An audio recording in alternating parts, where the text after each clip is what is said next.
117 млади земјоделци аплицирале на владината мерка поддршка за младите земјоделци. 70 милиони денари чекаат само зелено светло по изборите.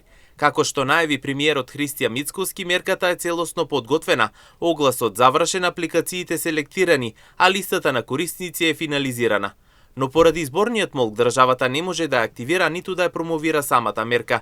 Истата предвидува директна финансиска поддршка за младите кои сакаат да започнат сопствено земјоделско производство. Активирањето се очекува веднаш по завршувањето на локалните избори, кога мерката ќе влезе во сила и средствата ќе бидат ставени на располагање на одредените апликанти. Да, таа мерка поради изборните ограничувања не сме во можност да ја промовираме, иако огласот е завршен, филтерот е направен, 117 корисници, апликанти за околу 70 на милиони денари, многу значајна мерка, можеби бројката 117 и не делува вака, би рекол, грандиозно, но ако се има предвид дека во 2023-та од 44 апликанти само 18 имаме корисници, тогаш станува збор за неколкукратно зголемување, така што веднаш по завршување на локалните избори, кога веќе ќе ги немаме оние законски ограничувања, и формално ќе биде ставена во функција оваа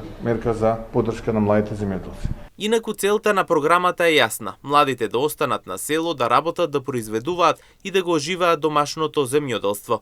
Очекувањата од ова мерка се големи. Финансиската поддршка ќе им овозможи на младите да инвестираат во нова механизација, систем за наводнување, набавка на саден материјал, изградба на оранжери или складништа. За многумина од нив, ова ќе значи вистински почеток, можност за самоодржив агробизнис, нова перспектива на село, па дури можност да вработат други млади луѓе од својата околина.